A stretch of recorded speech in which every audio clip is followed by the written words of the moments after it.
Hello, hello. Well, here I am, back from holiday. I was in Greece for a week. Hopefully I've got some kind of tan. Maybe not. Anyway, had a fantastic time, very chilled. Just me and the missus, taking it easy. So it's good to be back, making you videos again. And of course, good to be back with this Carthaginian campaign. As you might be able to tell down here, I've been a little busy. I played some by myself, and basically what happened was, after I took Carthage here, the rest was easy. The rest was really, really easy. I'll maybe give you a little breakdown here. So first I took Carthage, and then there were two Carthaginian provinces, which I took, two Carthaginian settlements, sorry, which I took here.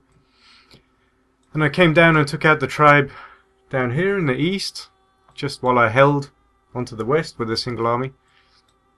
So I conquered all of the east, and that sort of got rid of that front entirely, so my east was secure. Then the north and everything was secure as well. My allies have stayed true.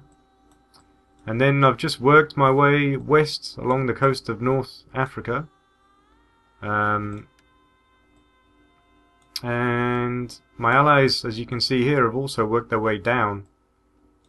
So that we've boxed Carthage in, just around New Carthage, and they only really have that settlement left. You have Carthago Nova and Elisi.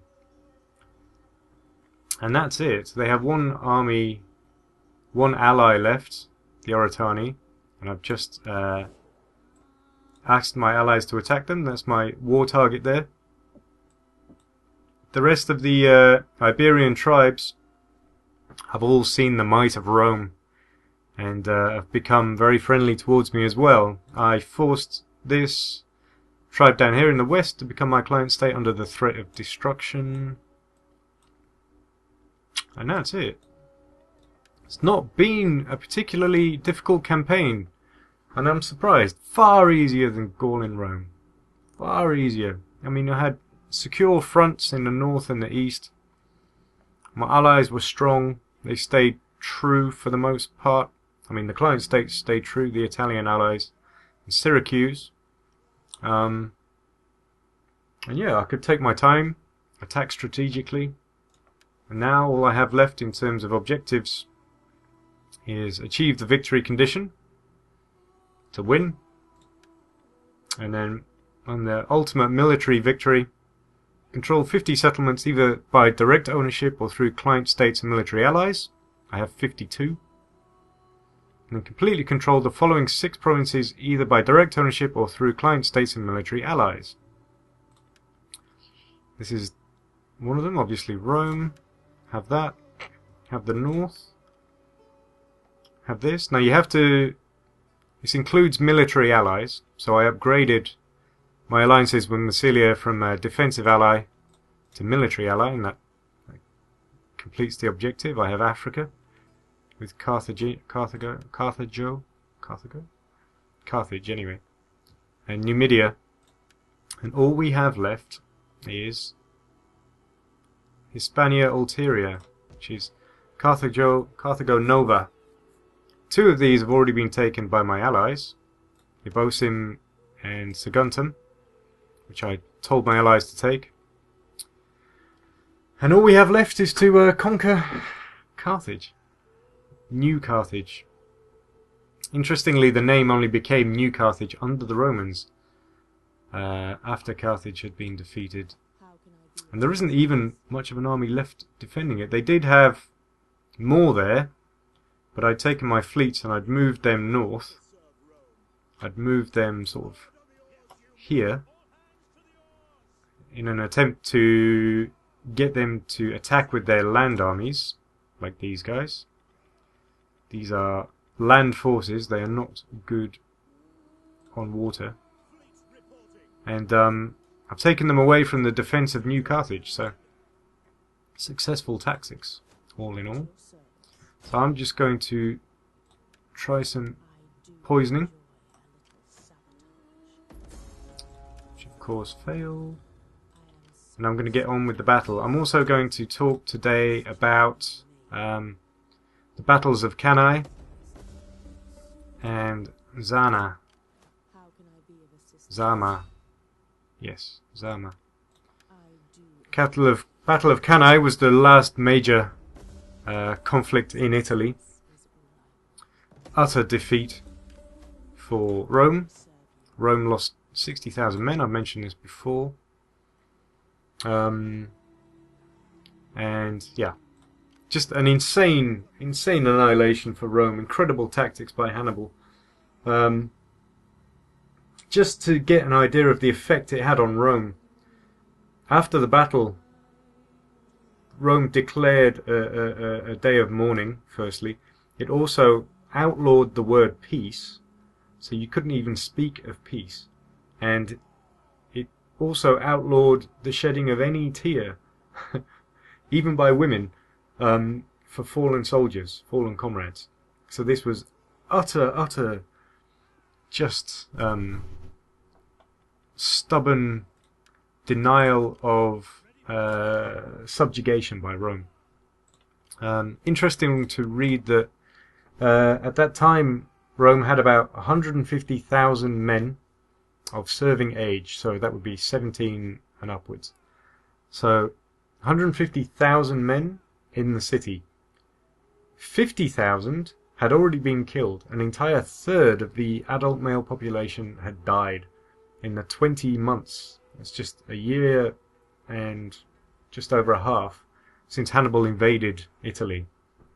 So Rome had been almost completely destroyed. And after the Battle of Cannae, Rome's allies in the south defected as well. So they were entirely isolated. They lost a third of their fighting capability in terms of manpower and just flat refused to negotiate. After the Battle of Cannae, Hannibal sent a peace delegation on moderate terms, they were not severe, to Rome to negotiate their, not even surrender, but just peace terms, obviously unfavourable to Rome, because Rome would have lost. They flat refused, and then declared the raising of more troops, and that's also the first time, I don't know if it's the first, but they enabled Fabius, who with the powers of dictatorship. So they had a dictator for 6 months, which was an incredible emergency sort of provision of Rome at the time. We were very intent on splitting power. So massive. Let me just declare. Let's just get this battle started, and then I'll go into the Battle of Cannae itself. Or maybe I can tell you a little bit. So I've had these armies, by the way, they've marched quite slowly up here because I've had them hidden, as you might have noticed. So I've had them under ambush stance in the forest, moving their way up slowly, to the point where they could get within reach. So the enemy should be entirely surprised by this. So let's just get cracking with this.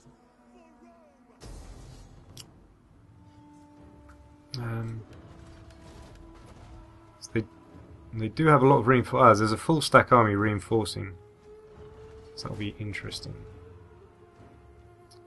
I have siege towers now, so those reinforcements are coming by land, and they're having. I don't think these guys are going to be able to reach in time. I forgot, I need to put all of my ballista in the first army.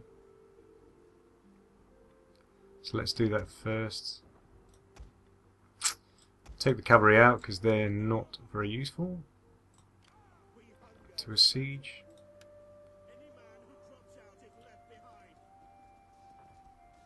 Just add these guys. There we go. See if we can hire any mercenaries. Anything useful? Not really. I'll hide these. If they come on the field, I can use them as cannon fodder. Right. Let's crack on. Oh, let's change things in our favour. So this should be quite pleasant, I expect. So yeah, not a very difficult campaign. Am I disappointed? Not really. I suppose it's nice to have something like this after Caesar and Gaul, which was so hard. But yeah, it's not what I was expecting. I was expecting something harder. Carthage was very placid. They didn't really attack, they didn't threaten. They never attempted to land in Italy. And this is on very hard. So, I suppose I am a little disappointed. So my reinforcements are coming on this side. Let's get cracking at these walls. I'm just going to array my ballista right across the head here. And I guess I'll split them into 3 groups.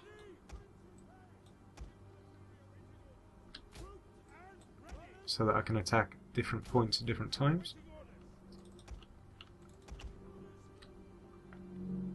I'm going to leave these towers, these ladders behind. Don't think they're going to be needed. And what else do we have? That's about it. Yep. So that's my friend asking what am I playing. Right, I'll get those cracking. Okay, so the Battle of Cannae, incredible tactics, and ended up being studied by military historians later. Military historians and tacticians later. So Hannibal was outnumbered, firstly, by the Romans, and the Romans had especially strong infantry, as always, whereas Hannibal was slightly better with cavalry. So even though he was outnumbered, he basically used the Roman strength against them. So to give a little context, before this, the Romans, after the last defeat, the Romans had appointed Fabius as the dictator, and he'd adopted a tactic of basically evasion. So he would not engage with Hannibal at any point. He knew that Hannibal was an incredible military genius, and realized that an open fight was pointless. So avoided direct conflict entirely, and so after his 6 months, the Romans had become incredibly frustrated with this. It was seen kind of as a sign of weakness, to be avoiding direct confrontation with Hannibal. And so after his term ended, 2 consuls, one of them was called Varro, I think, were appointed with an explicit promise to go and attack Hannibal and bring the fight to him. So they were elected and took the fight and raised new legions. Sorry, I think there were 17 legions, and yeah, they came to battle. So Hannibal already knew that the consuls were aggressive and were looking to join battle as quickly as possible, and so he used this to his advantage. He formed a how can I put it? Like a band with his infantry. So his front line was a single long band of infantry, and he placed his weakest troops in the middle.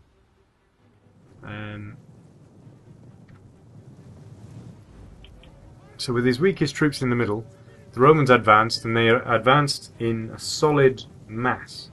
They were formed up into what you could call cohorts, of course, but their ranks were very deep. Is this charge a good idea? Perhaps not. So they had very deep ranks, and he knew that the Romans would win, so he put his weakest troops in the center. And the idea was that the Romans would advance into his weakest troops. Hang on.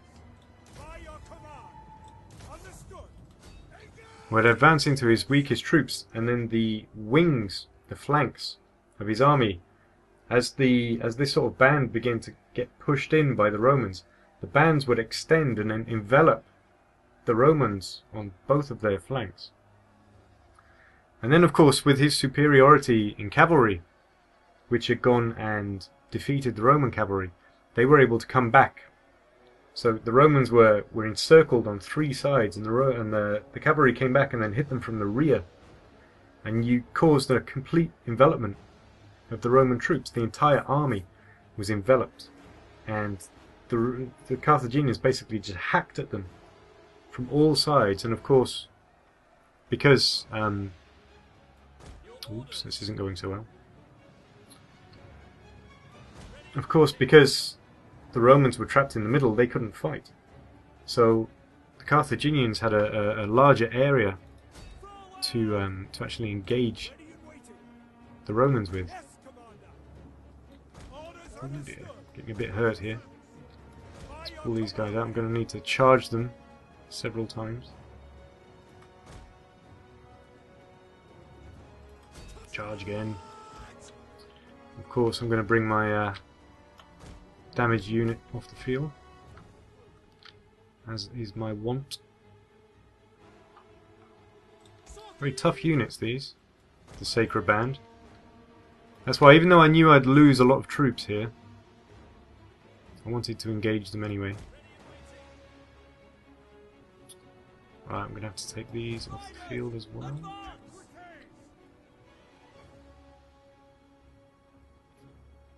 And I can't win that, so I'm going to pull them off. But that's okay. Cavalry are not useful in a siege battle, so I'm happy to accept massive losses like this as long as I don't lose the entire unit. So that was the Battle of Cannae. After Cannae, the biggest sort of seeming mystery of Hannibal's campaign took place, in that he didn't advance on Rome itself. However, I was reading up about that as well, and Rome still had, you have to remember, 100,000 men of fighting age that they could call up, and you know, all of their troops were, of course, raised from citizenry. They didn't have a professional standing army as such at this time.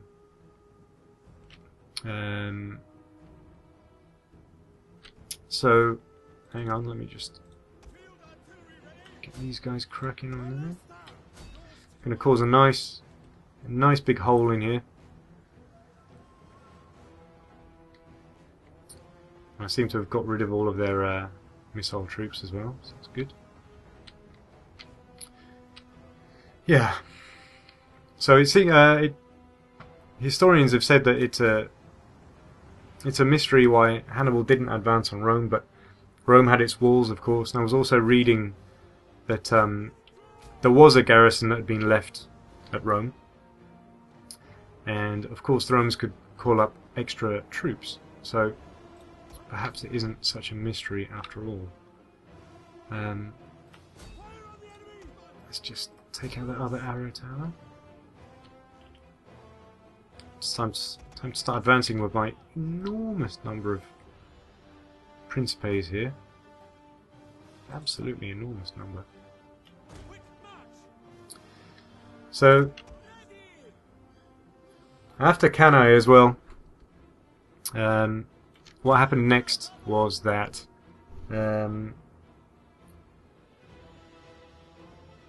Rome's allies, many of them betrayed Rome and joined Hannibal. But Hannibal didn't have any siege equipment, and this was a big problem. He'd experienced the siege earlier of Saguntum, nearly died himself, and so he went down and he basically, I think he was convinced that Rome would accept peace. So he sent the delegation to Rome assuming that they would agree to terms, that they would surrender. And must have been extremely surprised that they didn't. It seemed to defy logic, of course.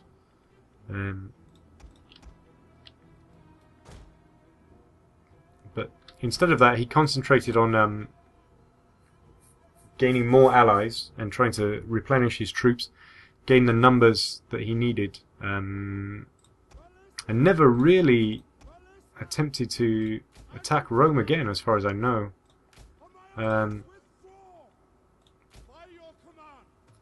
Now, the other major battle that the histories talk about in the Second Punic War is the Battle of Zama. Now, and while Zama was undoubtedly an incredibly important battle, it's the battle that forced Carthage to accept surrender, basically peace, on extremely punishing terms. A couple of points on that. Firstly, that if that were the other way round, if Rome were in that situation, it's possible that they wouldn't have accepted surrender. If Rome had been Carthage and lost the Battle of Zama, they might not have accepted surrender. And it's interesting to think that if Carthage had been as tough as Rome and refused to discuss peace, could Rome have taken and destroyed Carthage at that point? It's unlikely. And that's important because it's the terms of surrender that Carthage accepted after the Second Punic War that led to their complete destruction in the Third Punic War, 50 years later. And that was because in the terms of the Second Punic War, in the treaty, Carthage were forbidden from ever declaring war on anyone ever again. And I mean, in terms of, if you think about the times they lived in, it's tantamount to suicide, essentially. How could any state in those times survive without being able to declare war or even defend themselves? And in the end, it was an excuse by Rome. Rome engineered the Carthaginian defeat by having other tribes around Carthage attack them, and Carthage, in defending itself, gave Rome a cause to actually go and attack and destroy them. So it was actually the Second Punic War that led to the complete destruction of Carthage. So it was the critical one. The Third Punic War, really, Carthage didn't have much of a chance. So the other battle, if I can just remind myself, was the Battle of Metaurus. Now, this is one that you'll never really hear about, but it's actually listed in military histories as one of the most important military battles ever. And the reason for that is that it was Hannibal's reinforcements that were defeated, and they were defeated utterly. And someone also asked if I could talk about Hannibal's brothers and how his brothers died, and it's actually at the Battle of Metaurus that Hasdrubal died. And yeah, so Hasdrubal, this is years later, so this is, I think it was 207 BC, so this is 9 years after the Battle of Cannae. So we have to fast forward a bit. Imagine that Hannibal's been in Italy campaigning for another 9 years, and in this time Rome adopted a different strategy, and that strategy was to slowly fight back, very slowly, and to avoid taking Hannibal on in the field. So they avoided open battle. They knew that they couldn't really win. Their track record was abysmal. So instead they took on... let me just get these guys up. They slowly retook the towns that they'd lost, piece by piece, one by one rather. So the Roman allies who'd betrayed them, and the other towns that had been taken by Hannibal, slowly retook them one by one. And the effect of this was to grind Hannibal down. They knew that Hannibal didn't have the resources of Rome. They were not in home territory, and they didn't have any allies. Well, they didn't have as many allies as Rome. Not loyal ones, anyway. So Rome took them back one by one, and at the same time they also sent forces to Iberia, because they realized that Spain, Iberia, was the key to Carthaginian power. So they sent Scipio, later known as Scipio Africanus, to Spain, to Iberia, and he took on Hannibal's brothers. Hannibal's brother has Drupal. I think Mago, his other brother, was with him in Italy. So he took on Asdrubal and beat him. In doing so, he was also avenging his father and uncle, who'd been killed by the Carthaginians earlier. So, with this as the context, you have to imagine the Carthaginians have already lost Iberia, have lost Spain, which is one of the big keys to their power. And so Hasdrubal, as part of a sort of, you could say, a last-ditch strategy, went to reinforce Hannibal. So he took exactly the same route that Hannibal had taken 10 years earlier, 10 years earlier when he crossed the Alps and followed Hannibal into Italy. Now, what happened then, let me just get these guys moving. What happened then, so Hannibal had just fought an engagement with one of the consuls. I think the consul was called Nero, not to be confused with the emperor later. But so he'd fought this engagement. It was largely a victory for the Romans, but it wasn't a major engagement. So nothing particularly important happened there. But Nero had heard news of Hasdrubal coming down from the north of Italy, and immediately realized the threat it posed. Because if Hannibal was able to unite his forces, he would not only outnumber the Romans, but he would have that critical siege equipment that he'd lacked for so long, because Hasdrubal, not only was he bringing troops, but he was bringing siege equipment. So using this same route that Hannibal had taken earlier, the constructions were still in place that Hannibal had made to get over the Alps, and the Gauls were no longer a problem. So they came down and didn't really lose any of their forces in doing so. And yeah, so one Roman army was already in the north to meet them. And what was it that happened?